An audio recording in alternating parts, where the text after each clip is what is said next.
Everyday Life with Guardsmares, Chapter 4. It was 4 o'clock in the afternoon, and Specialist Glamerspear was looking good. She'd deliberately taken the long route from her shared quarters to get downstairs, the better to show off. That's right, every pony. Take a good look, because this is no ordinary Guardsmare.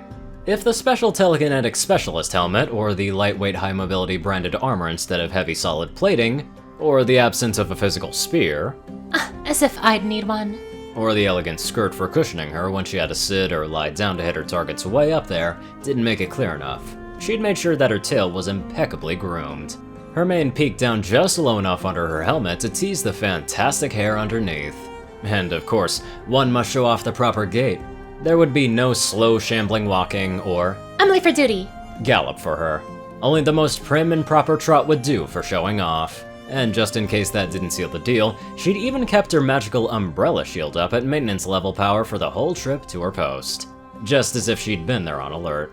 That's right, Colts. This unicorn isn't just gorgeous and well-heeled. She knows exactly how to use every part of her body. But she didn't let her satisfaction show. She wouldn't even let it show that she'd noticed any pony at all on her way there. Especially not that stud muffin Captain Mailhoof with that handsome silver hair. Now, he was married, but that hadn't stopped him from checking Glamerspear out from mane to hooves. Oh yeah, just a few more trots by his post like that and he'll be extending an invitation to the Officers Club. Just as a friendly way of getting to know a fresh face in the palace, of course. That's what he'd tell every pony anyway. And maybe she wouldn't even do anything with him. After all, once she'd gotten into the Officers Club, why settle for a captain when she could find a Salt Daddy, Major, or General with the means to really treat a mare right? Oh, the challenging life of aggressive Saltine. So many colts with sacks of bits burning holes in their pockets, looking for some fun to have on the side. It's so hard to choose which one to make her new salt lick.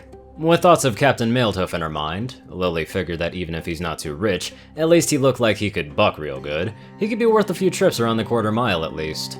Then Specialist Glamerspear knocked on the Royal Engineer's door. Now, it was time for work. Who goes there? Specialist Glamerspear reporting for guard duty.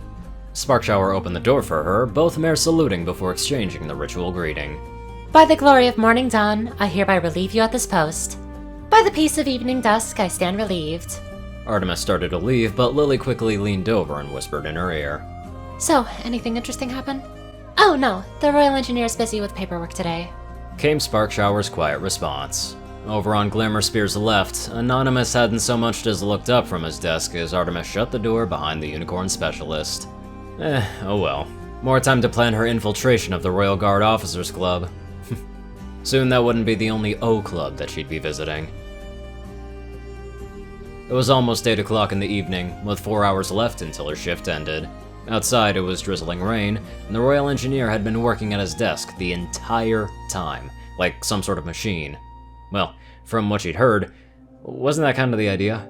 He was supposed to know all about machines and such, right? So it would be interesting if it weren't so desperately boring.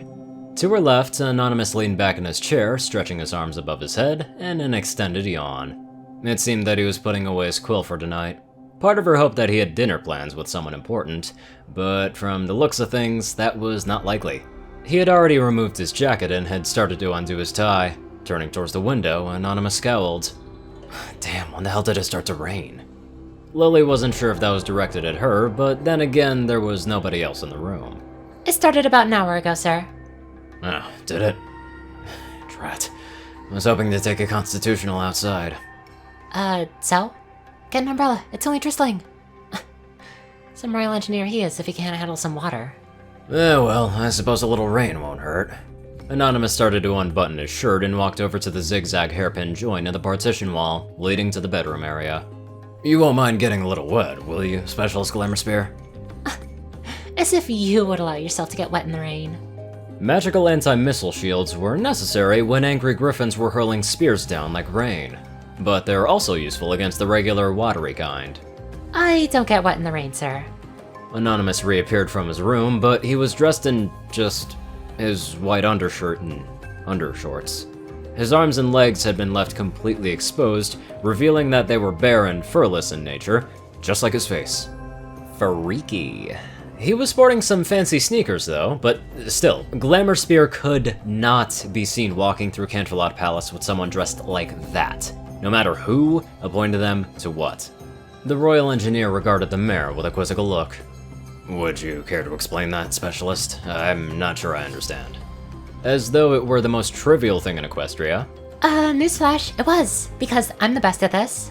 She instantly conjured up her anti-missile shield in the form of a translucent magenta hemisphere that stretched from her horn to just an inch above the ground. Ah yes, of course, unicorn magic. He walked over, picking up a glass of water along the way, and with a swift jerk of his hand, sent its contents flying at her. Of course, it splashed harmlessly against Glamerspear's shield. I don't suppose you can make that large enough for two, can you? Oh, that sounded like a cheesy common line I've heard before.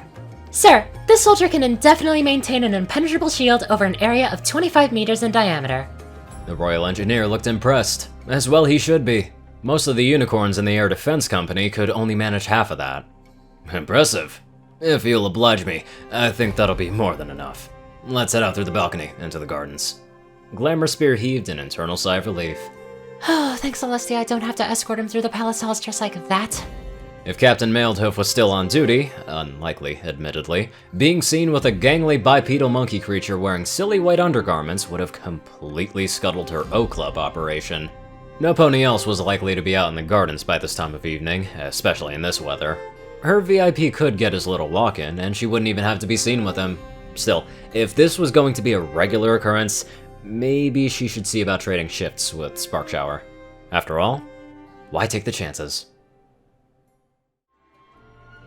Oh boy, I'm half expecting Glamerspear to just want Anon to wear a tux while he's walking or running. Or it could be worse, maybe she just wants him to wear nothing, but I highly doubt that. Anyway, let's get on over to our fancy donators. Top donators, Dash of Evergreen, Peter Coulthard, J Tin Man, Darkside, and Ponyman. Courier Crucii, Delta Omega, Strix, Runescythe9852, Dospo, Rhynie Dragonwolf, Hunter Norman, Austin Roland, Secret Moon, Tal Rasha, The Toilet Snake, Sword Brethren Mordred, Cerberus, Goulash Eating Hazar, Starlight Glimmer, Squiddy Boy, David E. Sanchez, Soul Dragon, Gaggy, Trey, Shadow Drake, Joe Piercy, Alex F., Rainbow Dash, Teal'c Anderson, TV Killer, John Becker, Leon Reynolds, Raven Speedster, Zach Krakow, and Mr. ECU. Thank you all very much for watching this video. Live life to the fullest, and if you're going to be running in a tux or a dress or something like that, good luck to you.